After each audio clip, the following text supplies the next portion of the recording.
So today we have an interview with the father of the Final Fantasy franchise, Hironobu Sakaguchi, where he talks about the JRPG genre and what really makes it unique from other video game genres, but he also looks towards the future of video games when it comes to technology and even the use of something like AI. So if any of that sounds cool to you, feel free to click the like button, and if you're new here and you'd like to stick around and help support the channel, you can subscribe, and as always, leave your thoughts in the comments down below.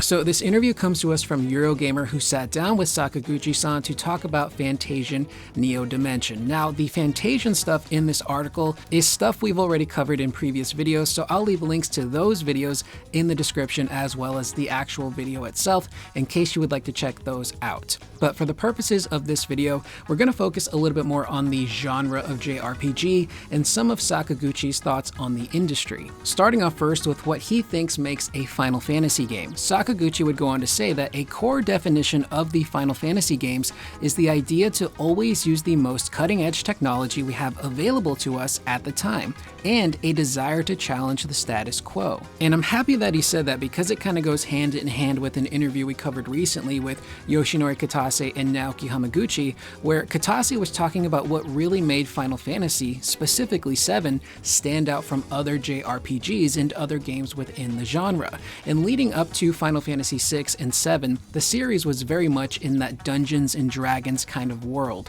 Medieval, fantasy, dragons, goblins, but VI really introduced that steampunk kind of vibe. VII also kind of had that steampunk vibe to it, but it also incorporated modern elements with some futuristic stuff as well, and the series would continue to change from there.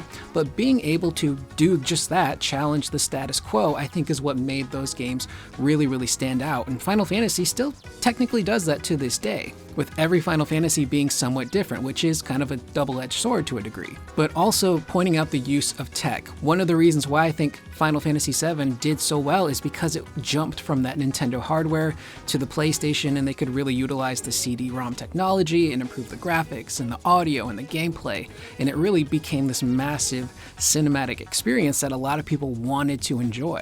He continues on by saying another point is also having a very strong story as a backbone, whether it's through the world, setting, or the characters. There's almost a sense of melancholy, which perhaps could be unique to JRPGs as a genre. The stories that Japanese developers create perhaps will always have something unique in that essence. And he really just kind of perfectly defines the JRPG genre there, specifically Final Fantasy games. Now, when it comes to melancholy, it's more than just, feeling sad and bummed out.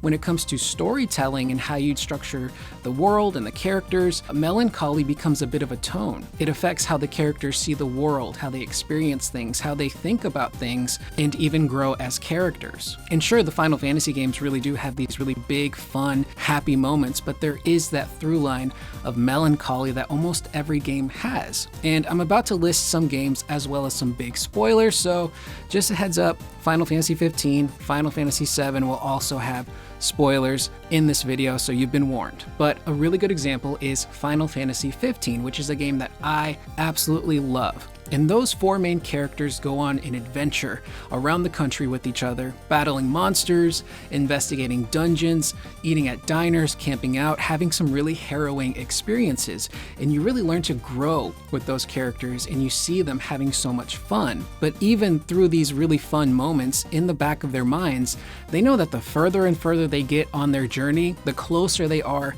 to saying goodbye to Noctis. And he himself realizes that he is going to have to sacrifice himself. And there's that melancholic tone again, which really affects those characters and how they eventually treat one another. And when you get to that final section of the game, there's that campfire scene where the characters are just really awkward because they know this is the last time we're going to spend together before we get into this big battle and say goodbye to Noctis forever. Another good example is the game's villain Arden, who is a really bad dude, but he didn't start off that way. A series of some really unfortunate life events affects who he is as a person, leading him to the point where he wants to completely eradicate the bloodline that Noctis comes from, but he also doesn't want to exist anymore. He just wants to be at peace. and the only person that can do that for him is Noctis. So his grand goal is to end that bloodline, but also end his own suffering by being defeated and no longer existing. It's incredibly dark, but super poetic. Final Fantasy VII, another really great example with the character of Aerith. She's someone who is this really fun, spunky, rambunctious kind of character, but she has these moments where she knows that she has a greater purpose, and unfortunately that greater purpose requires her to die so she can then help the planet. And there's that beautiful moment in Rebirth where she writes the song to the party because she realizes this is her last chance to say goodbye to the party and tell everyone how she really feels. And it's her way of saying goodbye. So even though these characters go on this grand adventure and they're laughing and having fun, in the back of her mind, she knows it's gonna get really sad pretty soon. And even the other characters are dealing with so many different things. Yuffie worrying about her homeland and what's gonna happen to it with this Shinra war. Barrett feeling that weight of what happened to his hometown and losing his wife, and people like Dyne, as well as people in Avalanche. Every character in that game has that struggle, that melancholic tone to how their characters are written and performed. It's really well done, and I think that's one of the things that really does kind of set apart the JRPG genres from a lot of other genres. So what does Sakaguchi think of the future of RPGs in terms of technology? He goes on to say, NVIDIA has announced their latest 5090 graphics card, and the evolution of graphical expression is going to continue to expand. So an experience that fully takes advantage of what the 5090 can offer, you could argue, is an RPG geared for 2025, and it could probably create the same kind of wave, or almost social phenomenon, as Black Myth Wukong did. Which I get what he's saying here. We've pretty much reached a point in gaming where graphics have kind of plateaued. I don't think we're ever going to have a big generational leap like we did from Super Nintendo to, the PlayStation, or PlayStation to PS2, or even PS2 to PS3. So it really does become a lot more about the tech, as well as art style, which a lot of people seem to forget when they talk about graphics. Everyone just really kind of focuses on the quality of the graphics and kind of forgetting art style, which art style is so valuable in gaming and really can carry a video game visually, especially if they maybe have a lower budget or maybe don't have graphics that are as impressive. That art style really does go a long way. But the future of RPGs, I think, as Sakaguchi says, are going to be these impressive showpieces that really kind of push the technology forward. And because of these new cards that really kind of utilize upscaling and all of these different new AI techniques to help improve these games from a tech standpoint, because we've also reached a point where you can't just keep cramming technology into something and expect it to get better.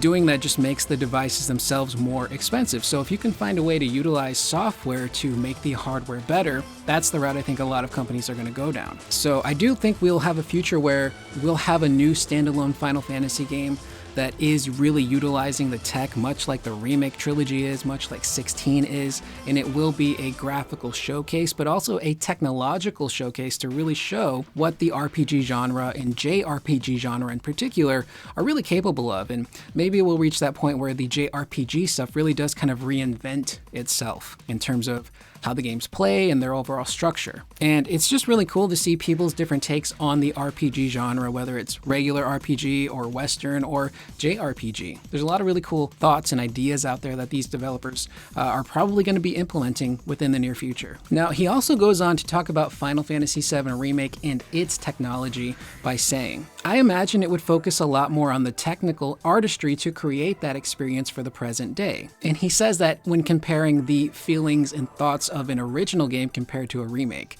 He then continues by saying, I think there's something amazing to be said about that, and the Final Fantasy VII series is perhaps one of the best interpretations of how you take an experience and then bring the graphical expression into the present day. Which, again, I kind of feel like he hits the nail on the head with that one too, because granted, there's people that don't like the Remake trilogy. They think maybe it changes too much from the original game, but for me, Remake and Rebirth both have evoked those feelings and experiences I had when I was younger playing the original FF7 with this new Remake trilogy. And Sakaguchi continues on a little bit further in the article with that idea of taking older ideas, but through game preservation. And when we talk about game preservation in this term, we're not talking about archiving physical things and having a museum and making sure we can still play these games. We're talking about preservation of ideas, where he talks about developers being able to go back and draw from past video games, take different ideas and find ways to interpret them for modern day audiences, to really try and capture those same feelings that were evoked back then. And again, I do think the 7 Remake trilogy, I know it sounds like I'm glazing it, but I really do appreciate it, I think does that really well. All those same feelings I had as a kid playing the OG game, I feel as an adult. Whether it's with the story, exploration, the music, how the characters are written, or the combat. We have this beautiful hybrid of action with old school, turn-based ATB stuff, which to me still evokes that same feeling of the OG game's combat. And I've had some people say that they really don't like Remake's combat because it feels like there's no depth or strategy there, which I vehemently disagree with. Because for me, the way you play the original FF7, you can still play that same way in the remake format. Whether it's with how you load up your characters with equipment or materia, you can still come up with those strategies, but you're just doing everything now in real time on the fly. And maybe that's the element people don't like. You have to do it all in the moment instead of having the turn-based stuff. But again, I still feel like the original essence and structure of the turn-based combat is still alive and well in the 7 Remake trilogy. But when it comes to games, certain things will always be around, whether it's mechanics in regards to the gameplay, how characters are written, or structures of story. Some things just kind of stand the test of time, and people will continue to draw on the past when creating games for the future. Now, speaking of the future, what are things looking like for Sakaguchi? Where he would go on to say that he's looking more towards creating new games instead of remakes. He would say, the type of team I like to direct and work with in terms of making a game, it's almost the same, in my opinion, to have a full remake versus making something brand new. So if at all possible, I would like to continue giving birth to something new and bringing these different worlds to life as much as possible before I perish. And I get what he's saying there. Even when you're making a remake, you are technically creating a brand new game from the ground up. Sure, you know what your characters are, the story, and all that stuff, but everything else has to be recreated from scratch, which is essentially creating a new game. But I really love that Sakaguchi seems to be in a place in his life where he's now motivated again. He's inspired to continue to make new games. He's got new ideas that he wants to put out there in the gaming format. He's done that with FANTASIAN and FANTASIAN Neo Dimension, and we already know that he's working on a brand new game. And since we last covered that news, it's been announced that he's completed the scenario for this upcoming game, which again, I do expect to be maybe on the scale of a FANTASIAN Neo Dimension. There aren't any updates in regards to who's going to publish it, but I'm crossing my fingers that Square Enix will be the ones to do so, primarily because I just want to make sure that Sakaguchi has all of the resources necessary to make the game that he wants to make. And that partnership with Square allowed him to do FANTASIAN Neo Dimension and really upgrade that game and make it the best it could possibly be. Now, what about the future of game development? What does Sakaguchi think that will look like, and how will the industry grow? He would go on to say, one of the most important resources in game development is the amount of time it takes to really prepare to make a game of a certain caliber, a certain scope. Whether it's the character animations, the models, before a game can take shape, there is an immense amount of preparation work that needs to happen, and that has only increased as time has gone on. He continues by saying, I want to be careful with my words here, but I think the use of AI to assist the prep work is something that could perhaps really improve the game industry and what we can express, because the development cycles right now, I think, are what takes so many resources out of the entire game budget. I get what he's saying, and I do agree with him to an extent. Now, when it comes to AI is a very scary thing. Apparently, our people have not learned from films like Terminator 2 and Skynet and how that evolved and took over the world. And I'm not a big fan of the use of AI to replace people, whether it be voice actors or people who are working hard jobs. AI really should just be a tool that can assist people to make their jobs a little bit easier, not replace them. So much like Sakaguchi is proposing, if you can find a way to have AI help people do the prep work for these game dev cycles that can hopefully shorten them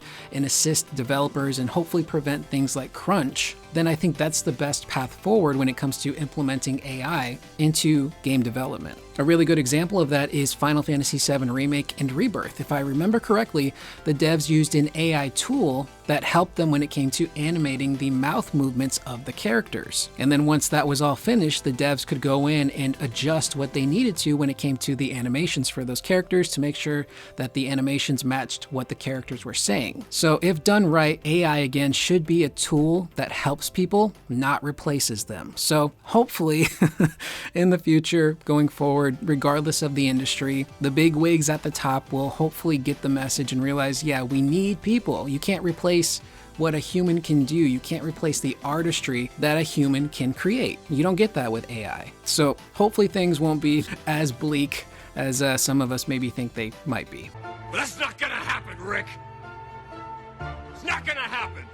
But with that being said, that is the video. Let me know in the comments down below, what did you guys think of this interview with Hironobu Sakaguchi when it comes to JRPGs in the future of the gaming industry? Let me know in the comments down below. I am Curious Corduroy. I will see you guys in the next video. Please remember to always be excellent to one another.